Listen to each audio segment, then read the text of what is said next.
ایوار باش گهدار و تماشاوانین بویر اف ام هون بخیر هاتنا دخلکک نودا برنامه یا پیواجویا کوچ برکی کو ام سر بیهاتی و چروکا کوچ برکی سرکفتی ناس بکن.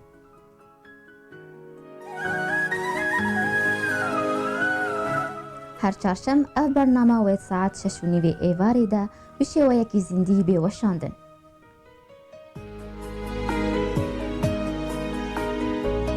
میوان ما یه ایشف یوتیوبر کرد کره باجار قامشلو آرام میدیا وش باشوری کردستانی به مرابه.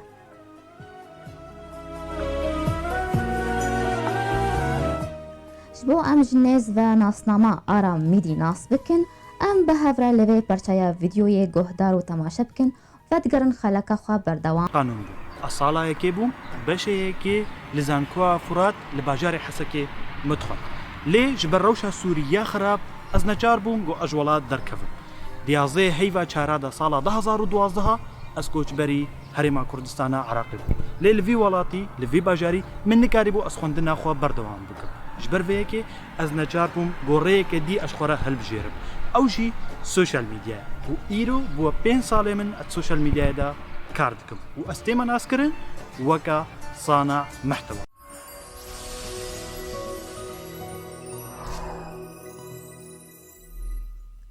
یوتیوبر کرد آرام دماتا خوش به تو بخیر هاتیه برنامه یامه. دم باش سلام خان سلاف التجي ولحمو قهدار بوير اف ام وهمو تماشاواني مجي يكون هال سر روبلاويا فيسبوك ما تشوفين سپاس. ده سپیک ده ام دخوازن هون لسر جیانا خواهیا لسوری هنکی با آخوون قناخ هری گرن گوبالکش دی جیانا والولاده چوبون. از ناویم آرام میدیا هرمت ویدیو دیجی گود از باجار قامش کما 20 هیوا 6 سال 1993 اجدای کما لتاخا عنتریه خوندنا من هر روجاوای کردستانی براستی قناخ داوی آگوز گشت نده اوجي تاني خوندن بو يعني دسبيكا خوندنا من جنيا سركا دبستانا جابر بن حيان بو يا اعدادي بديع زمان حمزاني بو تاخا عنتريه يا ثانوي لثانويه تشرين بو بشتي وينا فرعي ما ادبي بو اذا از جمازان كوي قانون فن اصلا كيبو صعبة كي فصل كي مخلص كر إلي أج رجعة دركتم درجة دجي براستي أو بيجن أو كاري من تنبو همجي أز بتشوفو وبراستي أو مسئولية لسربو تاني خوندن عم بو نزيدتر. بله رامان کوچبری چاوا چی بو و کنگی و بریاردا گون کوچبر ببن. ده براستي ده يازده هيفا شارada سال 2012 امج رجبه کردستان کوچبر بون جبر روشیا سوریا خراب کوشتیا 2011 و دست پیکر راستی امج وک وقا ملتی مدید روش برون خوشیه و دچه مخص ام وقت دیجی امجی الخواب فرسن هاش و هادن دیجیانا خدا به وی آوای براسی امجیش ولاد درکتن نبره خدا هرما کردستان عراق. بله لباشور کردستان خباتات یا پیشی چبون یان تچاوت دست پیکر جیاوازیه وینا گلکی هبو براستی بروجاوای کردستانه بگو من تمام گمرو دیگه هیچی هربد وی مرو دست پیکی لخو پرسه کار به کاری کی خوب بینه اش بگو جیانا خوب ریو به خوش زنی مسئولیت مالی بیت قابل دست پیک از گام براستی یکم تشت کار کرد او ام بیجن الدوف موهبه خو نگرهم الدوف أفكرنا شخصية خو نجرهم تاني مخصص أسكار بكم حتى جده زارو توزع حتى ده زارو چاردجی مکار دکر حتی 2012 ام بیجن مکار دکر لفيدري المول كاب نافودين كاب راسي جر بيجن فاميلي مول صار بود هي بالفيدري مكارجر بشتي وينا از براسي كومبانيا كيبوم جبر زمان مراهبون براسي بعديني وصوراني وعربي وانجليزي ام سي في خا تشكيشي كومبانيا كيكر او جي نوروز تيليكوم او تايبت انترنت باش خدمه جزاري او جي تقريبا وقت السريتي لا السريتي الامجاري ابو هنجي هبو اونا او يا تليفون ابو لي او انترنت ابو از هاتم قبول کردن سال کو شش مهام الودری کار کرد پشتی وینا از چون اوتیل که کار کرد 2014 دەست پێ کرد 1995 ساڵا بە دەرێکار وەکو دەست پێ بەشی خزمەتگوزاری بۆ استقبال بوو دوور ئەزبوومە فرانت ئۆفیس مەنیجەر ئەزبوومە بەرپرسێ وی بەشی و هەمان وان ساڵا دەژی ئیداڕێجە کارێمە گەلێکی پێشکرد ڕاستی. بەێ ئارامژ بەرجتە نەخواستە خوێندنە خوا ئاسووری لە باشوورێک کوردستانی بدومینە خوێندە نازانن بڕاستی پێشکەش کرد پشتی گۆز هاتم بە ساڵێکی نیوێت نزیکە 2 ساڵە مخواست ئەس خوێندنان خۆ بەردەوام بکەم ڕاستی دەما وەختەی گۆم پێشکەش کرد لە زانکۆیەکە کوردستانی وی وەختی هژمارەمە ئەم قوتابی گەلێک بوون لێ هژمارە کورسیم گۆ ئەف قوتابیان ڕۆژاوای کوردستانی ئەم پەنابەر بوون کە پێشکەشی زانکۆیەکردن ژمارەوانە کێم بوو ئەو کەسێک گۆنابێ دەرچوو بڕاستی ئەو نۆسی بژمرە نەبوو ئەزمە نافڵ کە سادە بووم نابێن هاتە هەڵبژاردن ژبربەیەکێ ئەو دەرفەت ژمچوو ئیدی مدی ترەوشاوێ دەرێ بهتر دەوێت ینی ئەگەر مەرۆ بخوازێ بڕاستی بلکی کێماسیەک ژمژی بێزگارم کار بکەم وقتی مەرۆ بخواز بخوێنێ ینی کارێک بخوێنێژیش خۆرە و دبەر بە کارێکیش خۆرە بینی لێ بجا کارێ من دەوامی من درێژ بوون بڕاستی ئەو دەرفەت چۆرە نەجیدی ئەسکار بم بخوێنم بەر یەکەم ناوێمە دەرنەچوو یا دواژی منەماکاری بەێ ئارام و بریاردا گۆهۆن لە باشووری کوردستانی بمینن و بەرێ خوا نەدا کۆچبەریا دوور سەدەم چ بوون سەدەم بەرمەرۆ واقعی بیشتر بلکی ژمر نەدەرکە دەگەز مدەرکەدا بەتیم بەرە خۆدەبانە کوچبەریا دەربەیانی ژبەر ئەس هەر کەسێک دەزانێت شێوازێ ژیانە دەربە لەگەلیا ڕۆژلاتە ناوین چاوایە یعنی جیاوازیەکە گەلێکی مەزم هەیە یەکژێ بێگۆمانەوەی خوێندنا من يعني حتما خوندنا من ذيك هاتبانا ژیانم هاتبا هاتن يعني بس لي مخابن براسي ما او درفت كره نديت بلكي وكا خلكي جو كبي ملتي از نفكري محزر نكرم بريا ابي بريا انا وكبجن تهريب قاچاغي يعني از في نفكري براسي قد ازروجك جوجاو دركب بلكي بركو دماغوز هات رجا هات مهاري ما كردستاني باشري كردستاني ما او اخذت قاچاغي ديت ما اوريانا خوش ديت يدي بوكا صدمه كيجمر براسي دي من ما خصوص فاري ولو دركب ما بريك ولو بالنظامي خص مخابن اوجي درفت مر دركت ليز دماغو تشمروج ندركم دي مروج يعني خوش بكي خلاص الفيدر دي مروج انا قبل بله ئەمێ بەحسا کار و وەشانێنتە لەسەر کەنالا یوتیوبێژی بۆ ئەخبن وەک ڕامان چاوە هاتووە چ قاس شۆپاندن هەیە وەکە مگوت ساڵا 2015 دەبوو 14 دەبوو ئەس چوومە ئوتێلێکی مکار کرد دوێ دەمێدا وەختی گۆمە ئوتێلێ کار دەکرد بڕاستی دەمەکێ قرآنك مش مرقد ويكوتشتنا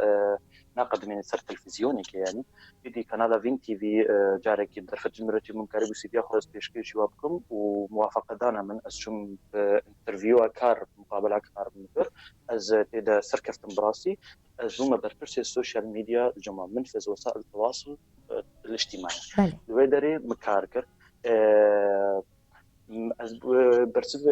برسيواني فيسبوك وانستغرام ويوتيوب يبون الويدر ريجيم سيرتيفيكشن ولا شهاده الخبره يوتيوب بخار امتحان نكر جماره فيديو قلكي قلك بون بانجليزي بون ترجمه واني هناك عربيها بون هناك تنبو داوود يجي امتحانك ابو ازمونك ابو في بود ازمه تدربته من بهتري هشتي علامات يعني جصدي شهاده دانا من خبرات عم قال لك يجيبوا مديد شێوازێ وێنە چاوایە یەکی بەرەمەند بێ ئەس بینم ئیرۆ لەبەر vê وەک ئەم بێژن تەتەورە کە ژیانیدا ئیدی تپرسکرێک نەمانە ئینسان وەختێ گۆ بەرەمەند بێ خودی مۆکۆ ببێ مۆهیبا خۆ بکوژێش بەرگۆ دەرفەتێش خۆرا مەسان بێژن جەهێکی خەلک لێ تەماشەتی نابینی کە نمونە تلڤیزیۆن ئیرۆ قسە تلڤیزیۆنی نەدەرکەم نابێ وڵا ئەزۆرم بەهرا خۆ بچم بەمە بزێرەنگی مدید چقا باشە دەست پێکە من یوتیوبدا مەگەلێک ڤیدیۆ بەلاوکردن ئەوژی نەئێمە بوون ڕاستی ڕخسەتێکش دراما سووری وەرگرت مەگەلێک ڤیدیۆن دراما سووری و ئەزگومان بلکە ئەز یەکەم کەس بووم بەلاو کرد مسلسلاتی منی سووری وەکە نمونە بابلحارە ئەبوجان عنایە مشەدەدێ أيام الدراسة قالك مسلسلات مبلاف كرو وبراسيز خوازم فيك بيجم بيجي هجمارك براي قلك مزنجي مورقف يعني ننو مع شيء هيفك وكاريكي باش يقو أجفين تي في دركتم مشاهدك إعلامي ما حدا اليزون في دريب جمع موسى سليمان قروا مخون مش هذا علام ورقف لي براسي مدرفت شقرد اكراني كردي دني التلفزيون كردي من قنوات هذا إذا مجيت السوشيال ميديا ريا هري ميزيك وقمرو كاربي بهرافا موهبة خطيدا سري بلاوزوكي فيكي راسي مبستي بزوك بله بهتر دریا یوتیوبا ودش و پینار چت خوازن نرینه يعني زانية شوا هر إنسانك نرينه كوي هي براسي إيرو كسك حش كوميديا كسك حش ثقافة تكتشن بدي كسك حش قش في دارم روبيت كتني بشرية ديك دما قب أم بيج نافروك محتوى قلت بيشكيش ديك شبي تاني أزجهم غنا أحتكي وأجفيكي بهورن يعني أجر تاني استمراريات تتذهب بردواميات تتذهب هل بد بينري وين أفروكي ويتشي ببن بهتر في جائرو براسي تشتاقو أزجهامي ده أو جي أزجمات ما مين نصر زمان برنامجي مني داوي مشوازي كي كوميدي در باسكر نشوازي من أز راسي أجل كوميديا جف دورن أز قالك يحاول دم مرو كاربي كوميديا بيشكش اللي تشتاقو نشخصية مرو بزحمته مرورة بسركة ببنجي اشتا ازگهامی وقتی گو انسان زانیاری که معلوماتی جدی بکی بس نکنی او معلومات جنات كبير جديدة يعني هجمة روا انسان كيما يقول حش تشتكي تكن بيقول بكنا فازبينم كوميديا درجة السوشيال ميديا دخلت كذا بله اما بحثا في بشي كوميدي بكن لي بشتي ناف بري آرام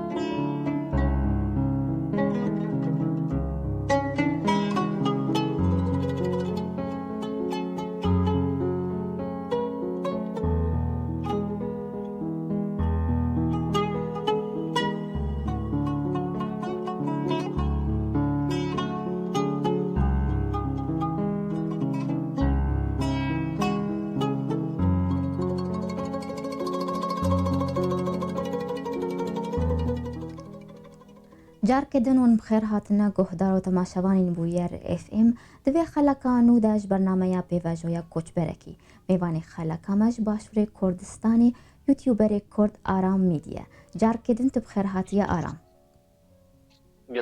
سلام آرام دما گوتا دست بکر کسک شتربو آلی کار یان تبتنا خبو تخبات خوکر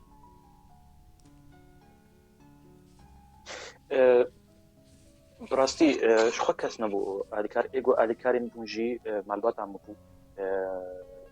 اسمامي مبون رافي مبو چند حوالي ريز يعني از نحو استصمنا به هناك كبير كم همت سركه دم مصطفى الرشيد حوالي مني قلك جهزكم او بشيرتي خدتني من السكن براستي واساسا بيناتكم واخفنا وي هرتم بشيء مبخود سبيكر براسي تسبونسر نبون تالي كاري نبون جهكا معني نبون بيجن وري ام بيجن بشك جبرا بدي مجبر تخرج رفعني السوشيال ميديا جي وقت التلفزيوني كي مسلسلات جرد من كار جرد بي تناخد كاربي سيناريست بيت مخرج بيت بيشكشكار بيت مونتير بيت زحمتي ده هي لي تالي جي مرو خبرتش خطوتي مجبر بيكي اس تاني بمبراس بله اگر تو هنکی بحثا پروگراما میدی تیوب بکه نوارو کم مجارا پروگرامی چیه؟ پروگرام میدی تیوب بشتی من دیبونه كدريبش بشتي 4 سالا ما زاني بروجك ازين برنامج كيسي بيشكشكم از قال لك يسوي برنامج سكنم ويب زماني كردي بي وين بعرف از يعني كيليكا ويناجي هات ما جوهات يعني من زاني بوزيت وقتي دستيكم وجنش كيف من دستيكم برنامجي ميدي تيوب ام قال لك فكرين ام شو برنامجك شيء بكن ام قاربن قال لك تشتغل زي برنامجي زي ده بكن نتهني بشي وازك وكا بيشكشكارك نورمال بيجن اللي وصل تلفزيون وكا مزاعك بكي كسر من الميزي في شي وازك يكون ام رابون موضوع ام بابتها تشاوا بين امور نقل اجتماعي بكن بشكل زحمه وي بابت خلاص بدي تريندينج تشتهري خوشا فيديوهات الدنيا سرنت الجهان برن هالروج بوير تشيد بن مرابو اخبار نوجا الفرنسا اللي جينا استيكاوي ما اولويه دا كردي باشي عربي دبر اجنبي بديت اف تشتينغو تشيد بن اف نوتين بين بلا فكرن دكبنا ترندا ما او نوجا انين بشوازكي كوميدي بشوازكي نو ما افقانو تش داويه حرف كده مش تماشلاني خورا جملتي خورا ما بيشكش بله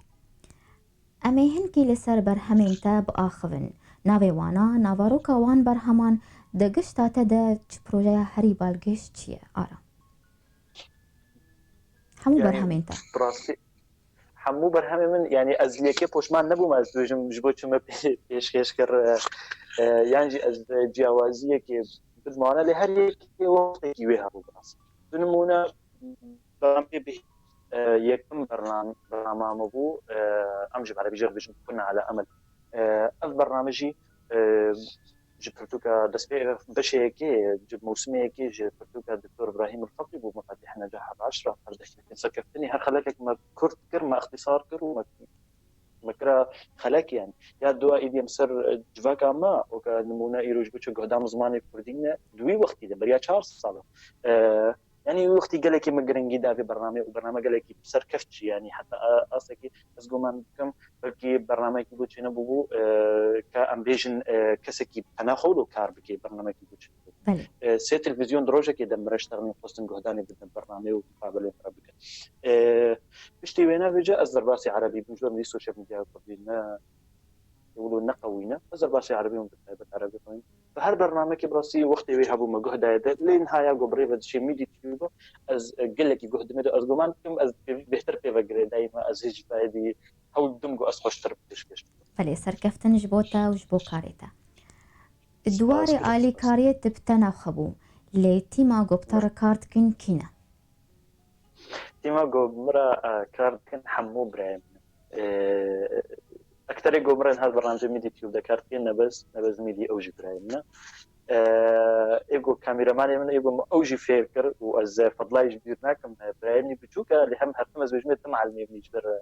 أو بجمة تصرم مظن في أز بجمة لا بجبر تجيهاتي رزا ميديا أو برايمني بتشوكا إيجو مرة أريكارا ووقت درهي نركي وزماني وي كردي جبراسي قلكي عاقجة كيف عمتي وحاجمي جي قلكي هي يعني دماغو فيديو تبيش كشكرن أو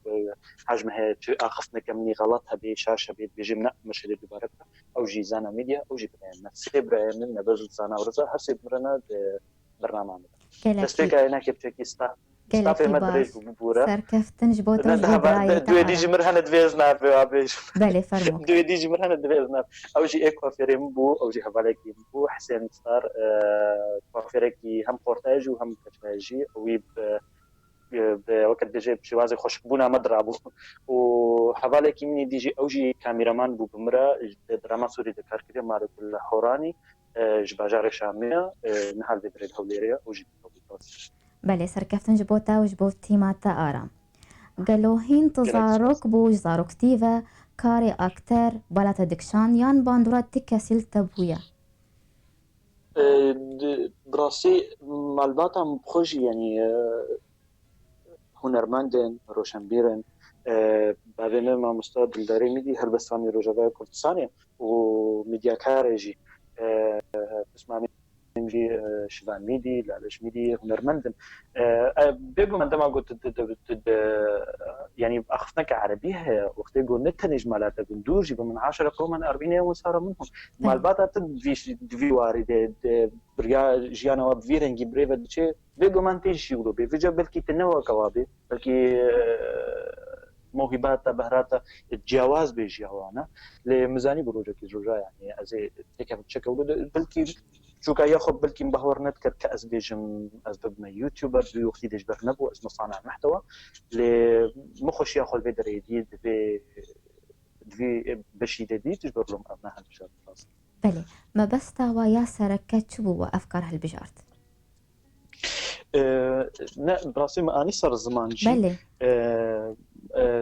جبر مش خورك كار ندي مكار د اکران کردی د ندی تلویزیون د مندی تجبر بيكن بري خدا السوشيال ميديا ومدي السوشيال ميديا فرحتره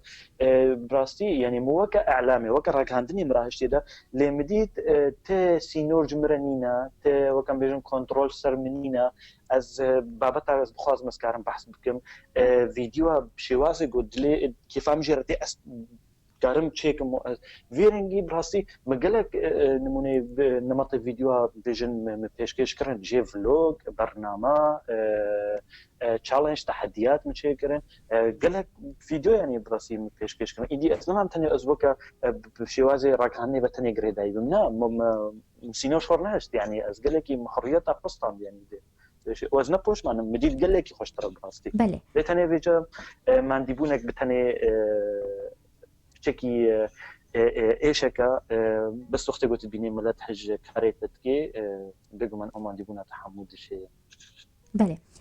آرام بری نوی تبحثا بشی کومیدی کر و تخوازم بپرسم چما تبشی کومیدی بجارتیه و تبری خداییه قالوا تاني جواكا ماج بشي كوميدي حزكن نجفا كما تاني نا نجفا كما تاني از اجبو ام با بشيدي ام حقي با بشيدي نكون ايرو تنمية بشرية لما قمروا لي تماشاتك تبيني او كسي بسبور او راح نار اي مدرب تبيني نكشي وازكي كوميدي بيشكيشتكي بشي وازكي ام بيج نقول صعب التورا وسطها هي ملله يعني مروجي بيزار براستي جبر مقلك نافرو بيشكيش كرو وجبر از قلك فيديوهات شوبين بروجينا از باش يوتيوب ينابو از برنامج ناشوبين تشب انجليزي وتشب عربي تشب كردي جيبي از بينم او برنامج غوشي وازك كوميدي اذا نبي دراسي خلق بينري من تنن شبني يعني تنن بس كاين تنن بشتي بفيرنجي بله فرموكارا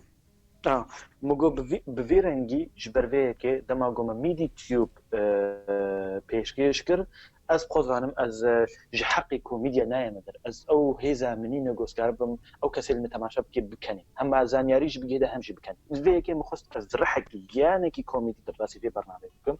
از گرها مدیت نزوی خدا بر راستی بیرا مشی بو بس مزانی بو دماوی طنگا مگود بلکی پرسگریک جرا چه ببن علاقه خوشینانی وی گود کنه از در راسی برنامه بکم اجبر از قضانم شیوازی شخصیانه بس کلکی کومیدیا ما او در راسی برنامه کرد ویرنگی کومیدیا بتاوبر بله بشتی پربونا ویدیوین کردی سر کانالا یوتیوب هون چاوا وان ویدیویا دنرخینن خدمتا جواکا خورتن کردان دکن گلو ساحة كردي هين فالا راستي وبلكي اف صدمة هريم مزنبو سببها سركبو يا رئيسي بو قو ما برنامج خويا داوي مو كردي هالبجات وكا از مگوتی دسپیک هم بکردی بود دو رست چوم عربی جبر سوشال میدیا کردی کن ایرو دم وقتی گم تماشای سوشال میدیا کردی تن ام دبینن ویدیوهات انه هنا جهان بهترین مليون فيوان مشاهدات ملت ما ايدي جهدانه بيوتيوب بسوشيال ميديا كي صح ايرو فالا قالك كس هنا خورت هنا براستي بهرمندن تشتابيش كيش تكن فرانيا وانا كي كوميدي براستي في دوستي نجي يقول سر انستغرام زوانا دشوا بينهم وجي متشوفين هذالنا لهين ما اصبح وردكم تشتاك ديجي براسي استفازن بين السرزم يعني از دبیم سوشال میدیا نتنش خورتاره چه بودن بشکیره چه بود تایبت نه سوشال میدیا هر کسیه ایرو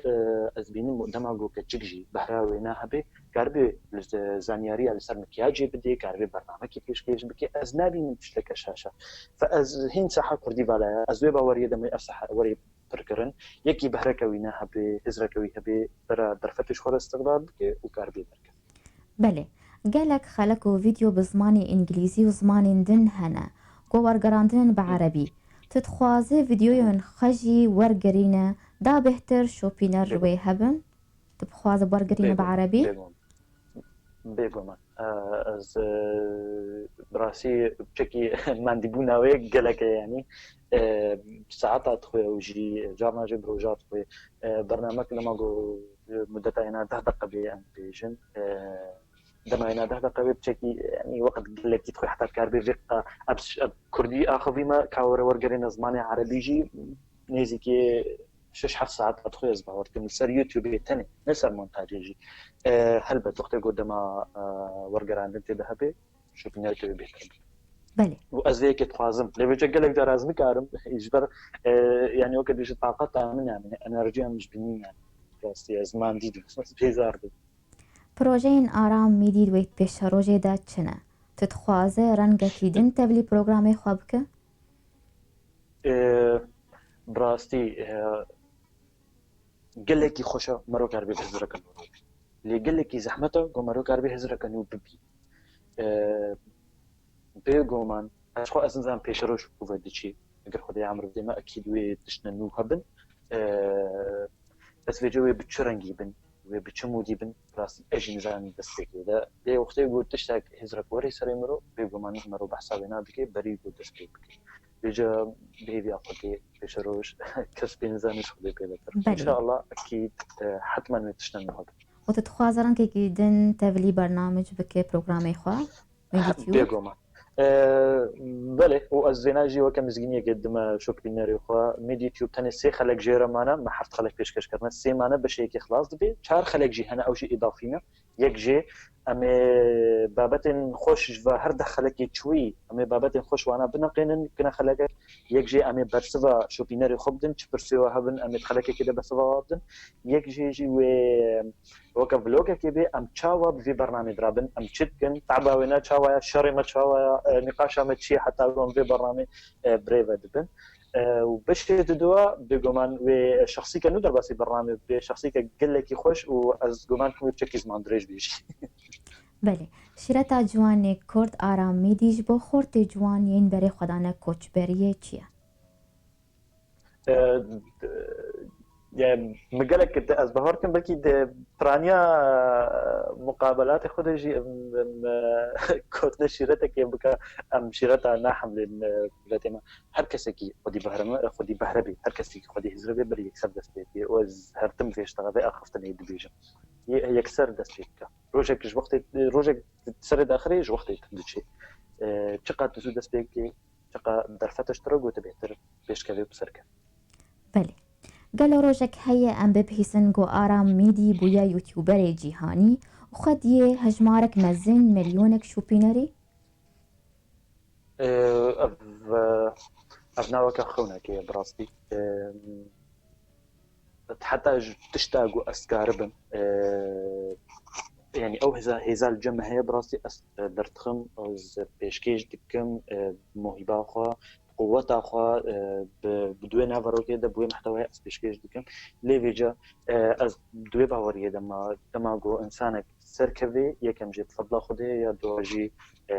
بملتي ويا أجر ملت تشتريه بكي حتما أكيد أفتشتويها بي أو يقول جهانا جيج برملت بشتريها وانا كي كده يقول 7 مليون 10 مليون شوبينري وانا هنا تشيل اليوتيوب بيصير انستغرام ازم بهوركم او جي بفضل ملتها فبهر ملت بشتريها ما بكي بيقول من امجي اما يك جوا كسر بله قلتنك وهبه ام بي خلك اخو بيبداوي بكن از سپاسیا ودکم سپاسیا کاریوانی خوشتکم سپاس بو همو دوستو هوالی من ایگو از نبجم شوپینر اثرتم دبیجم دوستو هوال ایگو نها جبو خاطر من هاتن برنامه بشوپینن و جبو همو تماشاوانی وجی تماشاوانی بویر اف ام هرتم سرکفتی بن ربی سپاسیا ودکم جادی کدی قالك سپاس بوتا آرام تيرو بو ميواني ما سركفتنش بوتا تخوازمش بو كاريتا جانك خوش بوتا سپاس ام به ویرانگی هاتن داویا خلکا خون بهیوین و دمک خوش ماردر باز کرن سپاسیا هر کسی گل ما گهدار کرل ما تماشا کر سپاسیا میوانی خود کم یوتیوبر کرد آرام میدی حتی نی دمک دن چارشمک دن بمین کیف و خوشی